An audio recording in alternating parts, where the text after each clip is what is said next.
Hi, I'm Michelle Dang, filling in for Wendy Zukerman this week, and you are listening to Science Versus. Today, we're pitting facts against falling back and springing forward.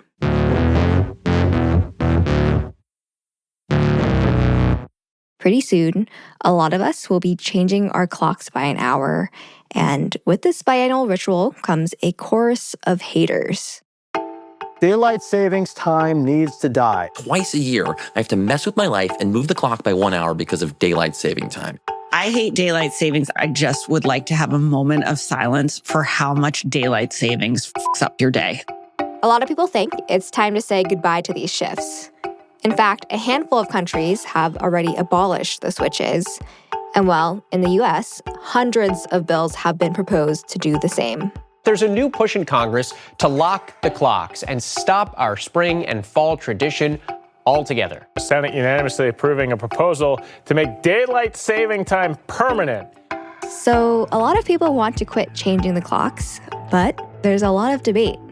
Like, yeah, having that sunlight in the evening after work is really nice, but people are saying it's bad for our health, even dangerous. That daylight saving time could even kill you.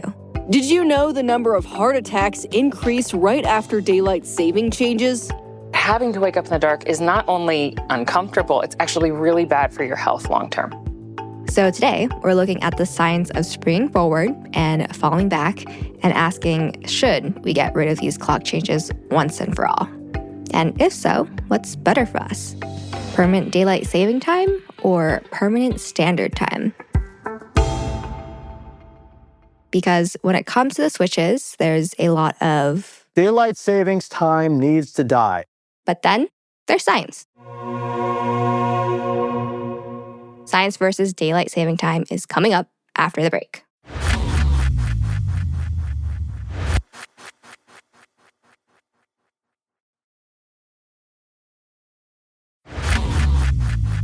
Welcome back. Today on the show, daylight saving time. Is it bad for us and should we get rid of it? I'll be discussing the science today with senior producer Meryl Horn. Hey, Meryl. Hey, Michelle. Are you ready for the fall switch? Not at all. I hate daylight savings time. What part do you hate? Mostly because I have two small kids. It's like you spend all this time trying to make their bedtimes go well and get them up for school at a certain time. And then it's like you suddenly remember, oh crap, like everything has to happen differently tonight. And either try to keep them up late or try to put them down early, which never works. And it's just a mess for that first few days. You don't think you get that extra hour of sleep in the fall switch? No. Okay. So Meryl, why do you think we have daylight saving time in the first place? I mean, I've heard it's because of the farmers, something to do with the farmers. Because I also heard that before. Interestingly, it has nothing to do with the farmers. Uh-huh. But it actually started as a government project to save energy. Huh. And this was back during the World War I years. Wait, so it's only been around since World War I? Yeah, it was conceptualized before that, but the first country to widely adopt it was Germany as a way to save fuel during wartime efforts. Why would that save fuel? If you can extend the day and the sunlight, you can then save costs on working into the night. Oh. Light and energy. Okay. Other countries in Europe then picked it up, and so did the US, which finalized the national schedule for it in the 60s. Okay. But the kind of funny thing is that these days, daylight saving time doesn't save that much energy. Oh. So one report from 2008 found that we save 0.5% of electricity per day of what otherwise would have been used. Oh. And other studies find it doesn't save energy at all. Once we realized that the fuel thing didn't make sense, why did we keep it? Is it just kind of tradition? Yeah, so there's been some other big arguments to keep it. One was the economy. This idea that if there's more light out in the evening, that people are more likely to go shopping, do their errands. Oh, that kind of makes sense. Stores are open later in the summer in my neighborhood. Mm-hmm. Yeah, and interestingly, retail, golf, and sporting goods industries have all been big advocates for daylight saving time, as well as Halloween candy makers. They really wanted daylight saving time to go over trick-or-treating hours, So that people would be trick-or-treating in the light when it's like they can get more hours out of trick-or-treating. Yeah. Does it actually help the economy? So there's studies on this too, and it's mixed whether it actually helps or not. Even though the business people think it helps, it's not that clear that it's that good overall for businesses. It could be helping particular industries, right? But as a whole for the economy, it's pretty mixed. Okay, so now that we know that the original reasons for daylight saving time don't make sense, let's find out if we should just get rid of it. Like, is daylight saving time actively causing harm to us? And I want to start with where we are now in the US, about to fall back. So meet Laura Prugh. She's a scientist at the University of Washington. And like you, she finds the fall switch pretty annoying. Especially in Seattle, when it's dark and rainy at that time of year anyway, having it start to get dark at like 3:30 is really tough. You know, at the end of your workday, you leave work and oh my God, it's dark out already. Yeah, it's so depressing. Yeah, I know. Like, sad we were just working for 8 hours, but then everything we do after work is done in darkness. And a big part of our evening is our commutes home, going to the grocery store, getting kids to school activities, meeting friends. So traffic volume is definitely busier in the evening than in the morning. And this is where daylight saving time really intersects with Laura's work, because she is a wildlife ecologist, but one of the species that she studies is deer. Oh. There are tons of deer across the entire US, and sure, they're cute, but they can also be kind of a big problem for us because we're always out there hitting them with our cars. Yeah, I feel like this is not going to end well for the deer. Have you ever had any run-ins with deer? No, but it's so scary. I know people who have, and it's so dangerous, like for everybody, if there's an accident with one. So it does freak me out. Yeah. In the US, we hit a ton of deer with our cars, more than 2 million a year. Whoa. And that's just like what's reported. And most of the time when we hit them, it's dark out, like at dawn or at dusk. Because that's when the deer are like out and about. Yeah, there's actually a word for when animals are on this kind of schedule. Here's Laura. It's one of my favorite terms. It's called crepuscular. Crepuscular? I really like that. Crepuscular, yes. That is a nice word. Crepuscular. I can't say it. Crepuscular. And I think I'm still saying it wrong. Okay, and that literally means that you're more active when it's dawn and dusk? Yes, and so these are the times when it's darker out, it's harder to see them, and those accidents can be really bad.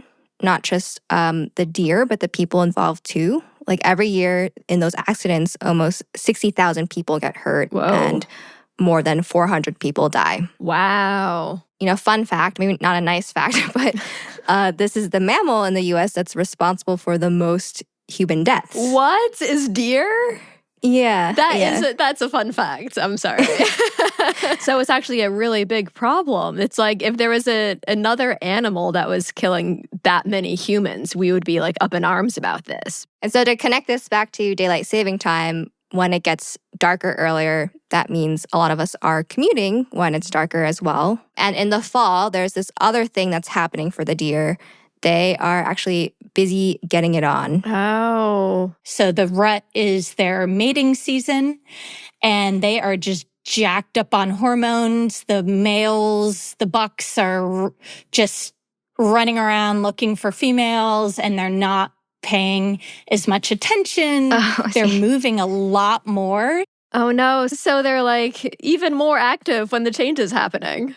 Yeah, Laura said that some studies find that deer are moving up to 50% more this time of year. And Laura was like, with all of that going on and adding the fact that it's getting darker earlier, is that causing us to hit more deer? So she and her team decided to look into this, and they started scraping national and state databases on car collision reports. So we ended up collecting records of over 1 million deer vehicle collisions across 23 states. Laura and her team want to know like the time, the date, and the location of these accidents to see like how the number of collisions change the week after daylight saving time ends. Okay. So here's Laura. Suddenly now the evening rush hour is more in the dark, when it's much harder for us to see the deer, and that really causes the collision rates to spike. What we found was that switch in the fall led to a 16% increase in collisions, just comparing the week before the switch to the week after. Oof. Okay.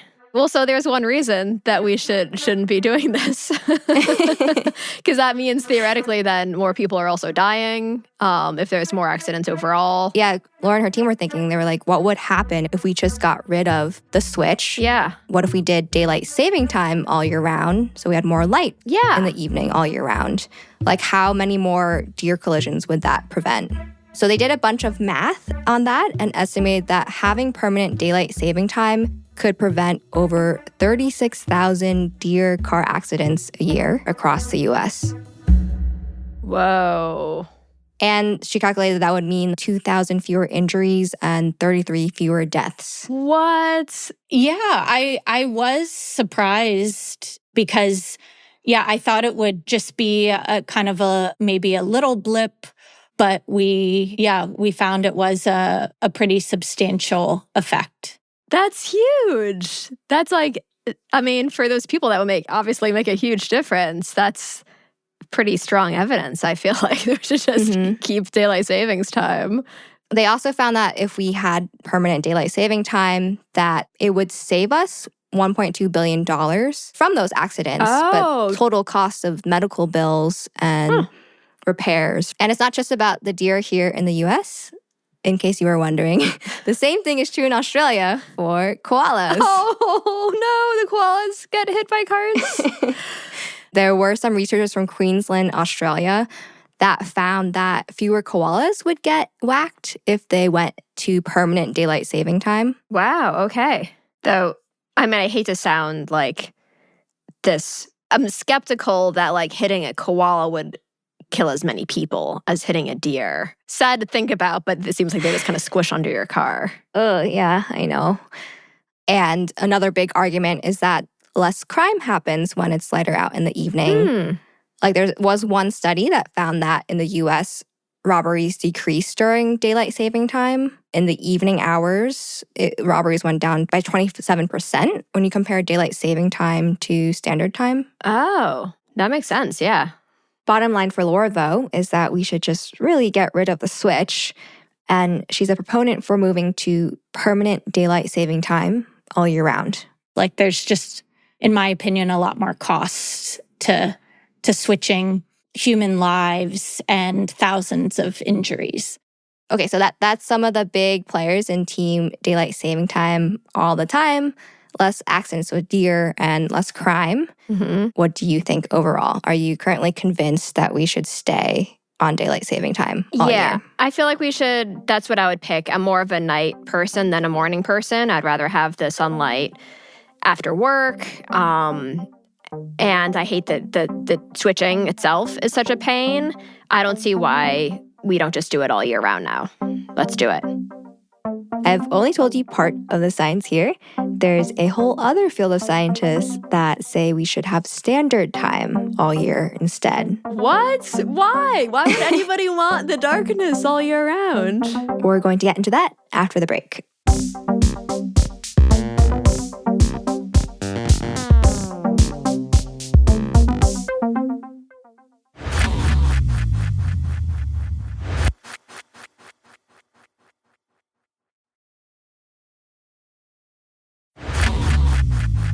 Welcome back. I'm Michelle Dang, and today we're telling you about the effects of changing our clocks twice a year, here with Meryl Horn. So let's talk about another piece of this debate, the idea that switches are bad for our health and that we should be on permanent standard time. This is the argument you hear a lot from people who study sleep. So this big idea that switches are bad for our sleep particularly has to do with that spring switch when we spring forward, because a lot of us lose an hour of sleep. Yeah. And sleep scientists say like that not only messes with you cognitively, but also can increase the risk of like heart attacks and strokes. Whoa, really? Yeah, you can hear this kind of thing all the time on the news. We'll lose an extra hour of sleep as we spring forward tomorrow. Research shows the bad news doesn't stop there. The risk for heart attack and stroke goes up in the first 2 days. The time change can cause an increase in heart attacks, strokes, car accidents, exhaustion, and depression. 1 hour. 1 hour is That's all it insane. takes. That's how fragile and vulnerable your body is to even just the smallest perturbation of sleep. And the idea here is that some of this stuff might happen because you lose that hour of sleep and are more tired. But another worry is that daylight saving time goes on to screw with our circadian rhythm, and it's because of light. So in the morning, when the sun comes up and shines into your eyeballs, it sort of ends up screaming at the cells in your body to wake up. It gets us alert, it pumps out hormones to get us going through the day, and the timing of all this really matters. I talked about this with Jamie Zeitzer. He's a sleep scientist from Stanford University. And that bright sunshine closer to when you wake up is, in theory, going to strengthen your circadian clock. And this is the clock in your brain that basically helps to synchronize all of your internal organs and all of your functioning to this 24-hour solar cycle that we exist in. So you've got all these other clocks in organs, right? You've got a clock in your liver, you've got a clock in your lungs, in your immune cells. Whoa, so the sunlight is sort of waking up all these cells inside your body? Yeah, I mean, most importantly, it's syncing up all these different systems in your body. And sunlight is the best source of like bright light that we can get for this kind of thing. Oh, and so like the lights that we have in our houses, they're not strong enough to like synchronize everything together?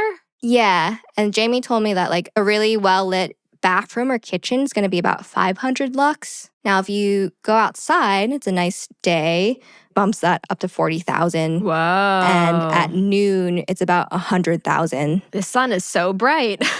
So that the sun is just giving out so much more than what you're getting inside. Oh, so maybe that's why I have a hard time waking up in the morning. It's because I do not currently go outside first thing in the morning and expose myself. And the thing is that bright light is helping to signal the central circadian clock in your brain. You can kind of think of it like a conductor of an orchestra. And the cells and organs in your body are like sections of an orchestra. Like Jamie says, you've got the violins, the oboes, the flutes, and they need to be guided to start and stop their task at the right time. And that's basically what this central circadian clock is doing. It's making sure everything, it's a strong conductor, and making sure all the instruments are synchronized with each other so that you have a beautiful tune. And early morning light exposure helps it not only know what time it is, but also helps it be a stronger conductor for this orchestra. I'm assuming you know about that part of the brain. Meryl being the brain person, the brain scientist. The suprachiasmatic nucleus? Yeah, you're right. That is the suprachiasmatic nuclei. Correct. Hey, I still remember something from my grad school. It's like this little itty bit of the hypothalamus. Yeah. That the eyes talk to. And that's like the conductor. Yes, yes. Now, Jamie says when you mess with your sleep schedule and light, the messier the orchestra can get, like the weaker your circadian rhythm can get. Now, if you have an erratic sleep-wake cycle, which really also translates to an erratic light-dark cycle, then you get a weaker clock. So let me give you an example. Imagine we are in the spring. Okay. And daylight saving time is about to start. You are used to waking up at 6 a.m. for work, and the sunrise used to be at 6, but now rises at 7 an hour later. Then you're still waking up at 6 for work, but now in the dark. And Jamie says that means you start poking the clock, right? And every time you're poking the clock, and when you have a weaker clock, it's like having, again, this weak conductor, and the organs don't work quite as well. The organs stop talking to each other as well. And so they stop working together as well as if they were nicely synchronized. Like, imagine if I started missing all your work Slack messages. Like even more than usual, you mean, Michelle? Yeah, I guess I could use some more morning sunlight too. Okay, but so wait, what? So what's going on with our organs? Okay, yeah, so this is where when you have disruptive clock changes, it can start to affect your health. Because the circadian system does play a big role in almost all of your body's functions. Like Jamie said, one area we have pretty good evidence is that it affects your metabolism. So say, for example, your body has this ability to figure out how many calories you need, but when your circadian clock is weaker, it's able to basically less accurately determine this. There is this connection between your metabolism and expectation of food when you're eating, how much you're expected to eat, and the circadian clock. So the way that you can see this most easily is lots of data looking at individuals who do shift work. You see much higher rates of obesity in people who end up doing shift work. But that's like an extreme situation. Like, we're not all suddenly like waking up in the middle of the night and working a night shift when that happens. It's only an hour and it's only twice a year. Like, I'm still kind of skeptical that there are negative consequences from just that one shift. Well, it's not just the switch itself that messes with our circadian clock. Another argument they talk about is this idea that standard time is just better for us in general. Right. That it's better for our clocks because it matches our so-called like natural states, like if we were living in a forest or something. Okay. That it's kind of this like evolutionary argument that our bodies are built to wake up naturally with the sunlight. That you're waking as close to the sun as possible. That would happen more often if we stayed on standard time all year round. Yes, yeah. And they've also looked at societies of people who don't use artificial light, where they've studied their sleep cycle, and they do wake up with the sun and wind down after that sun has gone down. And Jamie told me that because of this, there are a lot of people who are in the sleep and circadian fields who have been stomping their feet for years about how important it is to get rid of the switch and how critical it is to be in permanent standard time. And they have been very vocal about this. And maybe it's not exactly foot stomping, but the American Academy of Sleep Medicine, the Sleep Research Society, the National Sleep Foundation all say we should be on permanent standard time. I can see why there's like a theory for why it would be important. I'm still not convinced yet that we have like cold hard evidence that this really makes it that much of a difference. Actually, Meryl, Jamie felt the same way. I asked him about this. Were you stomping your feet with them? No. What? Yes. So he's not one of them. So Jamie's got some gripes with the it's more natural argument. And he says that a lot of sleep scientists were kind of just shouting about this like theory. That's what everyone's been saying. Oh, according to the theory, we should. Well, how about some data? This is what I've been saying for years is I'd like to see some data. And no one ever shows any data. Yes, exactly. Me too. Where's the evidence? Yeah, so Jamie went and got some to see how big this impact actually is. Him and one of his grad students pulled together data on sunlight from all the counties across the contiguous US, like when the sun rises and sets over a year. And then they basically wanted to see how much each mode of time pushes on the body's internal clock.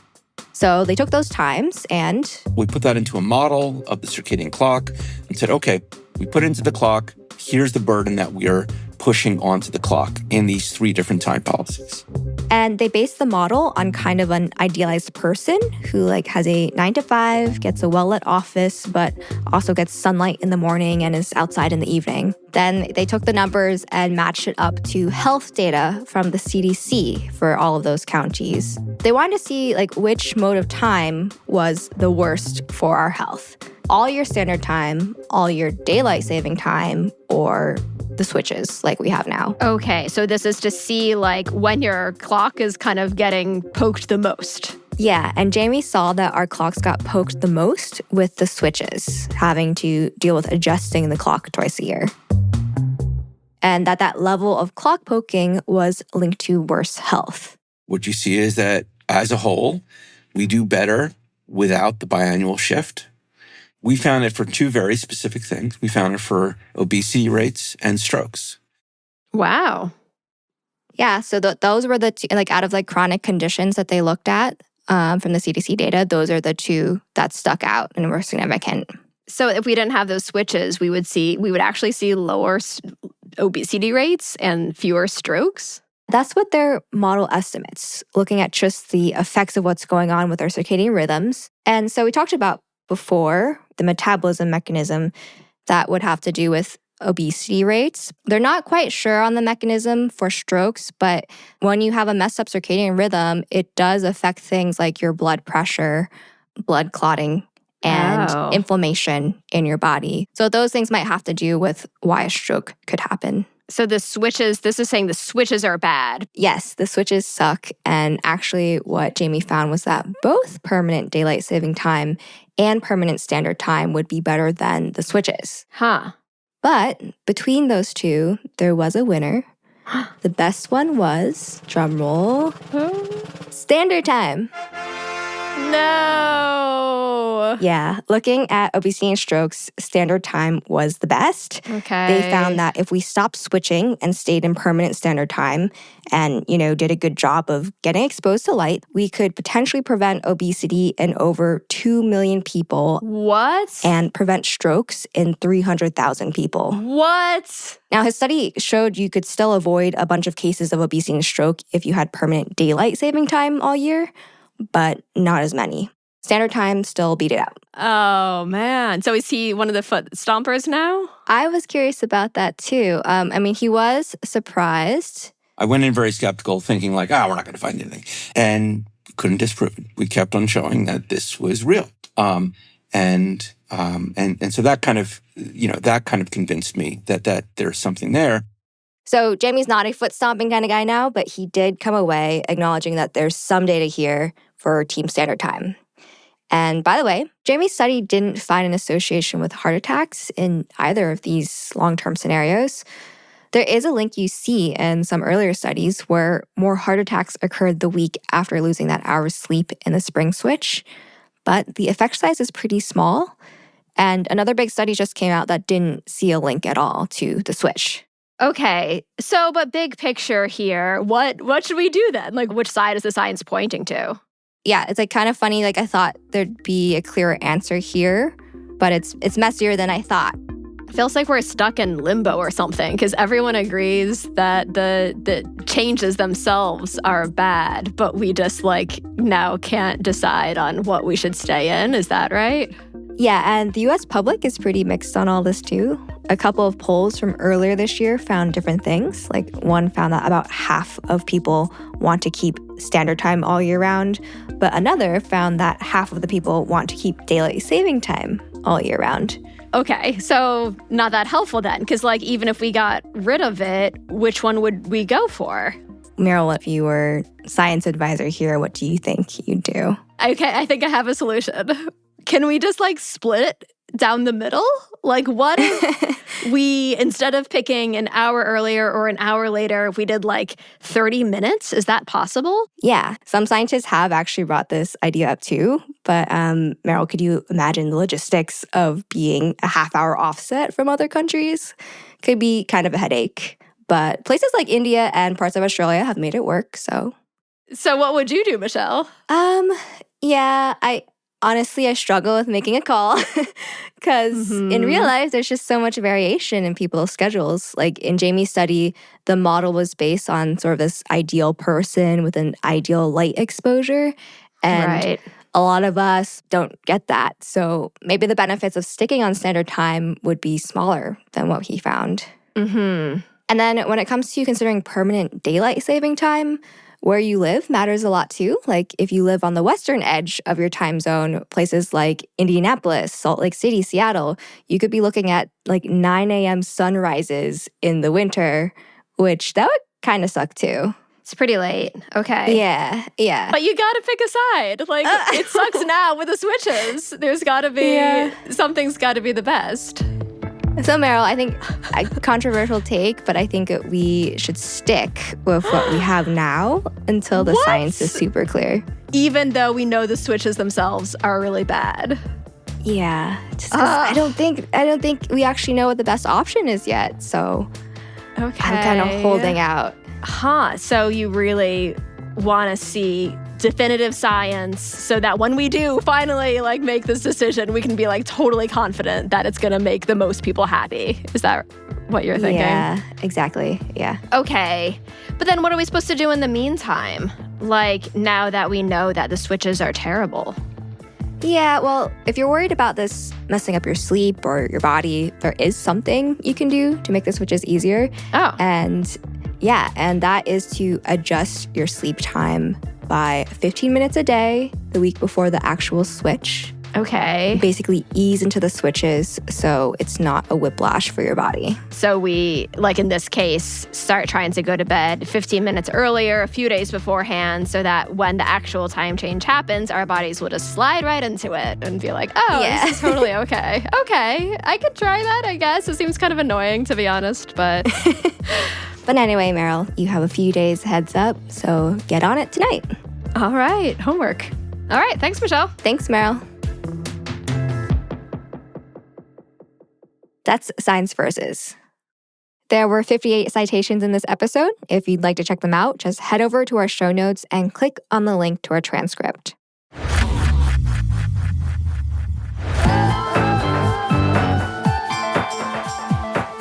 This episode was produced by me, Michelle Dang, with help from Rose Rimler, Meryl Horn, Ekedi Fausther-Keeys, and Wendy Zukerman. We're edited by Blythe Terrell. Our executive producer is Wendy Zukerman. Mix and sound design by Bobby Lord. Fact-checking by Erica Akiko Howard. Music written by Peter Leonard, Bobby Lord, Wylie, Emma Munger, and Bumi Hidaka.